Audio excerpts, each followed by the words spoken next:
Сайн байцгаана уу? Намайг Зулсар гэдэг. Би Тэборын нэрнчээд 1-р сургуулийн сурагч, 11-р ангийн сурагч.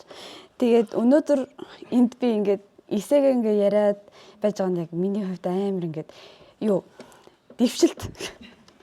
Тэгээд би жоохон сандралтай байна. Уучлаарай.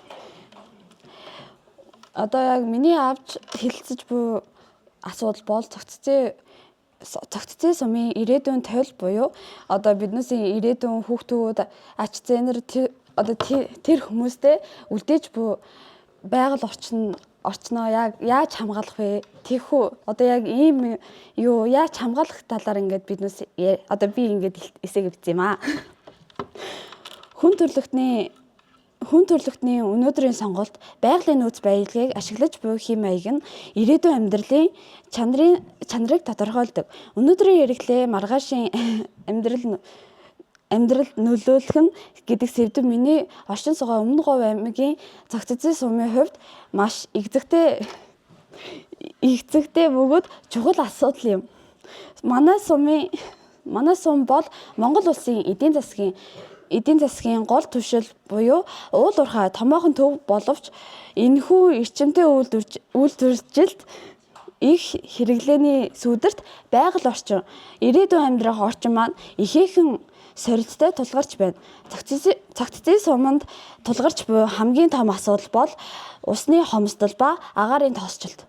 Уул уурхай дагнсан хүн амын төвлөрөл нэмэгдэхийн хэрээр ахуйн болон үйлдвэрлэлийн ус сэргэлээ асар хурдтай өсөж байна. Говь нутгийн эмзэг экосистемийн гүний ус бол ам юм.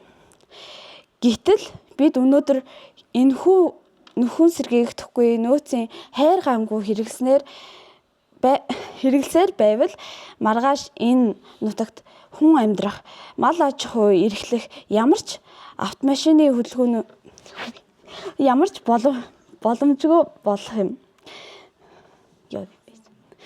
боломжгүй болох юм.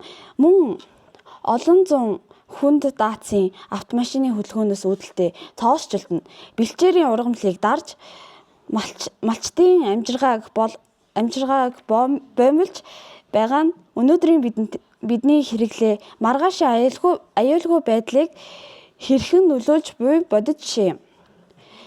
Одоо ус болон тоосчлтыг биднээс яаж шийдвэрлэх вэ? Ямар арга зам байгаа вэ? Миний яг хувийн байр суурьаас би яг танилцуулна.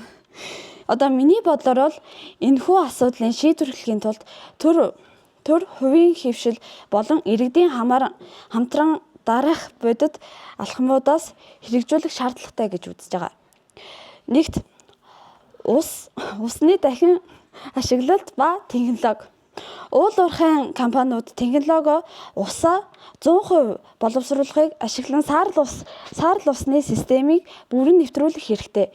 Харин бид сургууль гэртээ усны цоргоо дутуу хаахгүй байх, хэмнэх соёлд суралцах маргаашийн ирээдүйд хийж буй хамгийн том хөрөнгө оруулалт юм. Хоёрт нөхөн сэргээлт ба нохоон байгууламж. Сумынхаа дараах нутаг дэвсгэрт говийн хөрсөн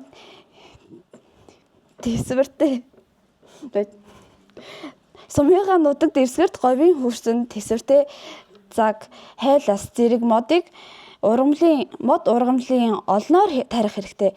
Тэрбум мод үндэсний хөдөлгөөнийг цогцчичүүд бид манлайлах оролцсноор тоосчлт буруулж чигийг нэмэгдүүлж чадна. 3-т хориг ба хариуцлага.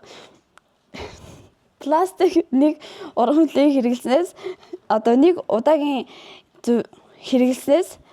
хэрэглээнээс татгалзах хэрэгтэй.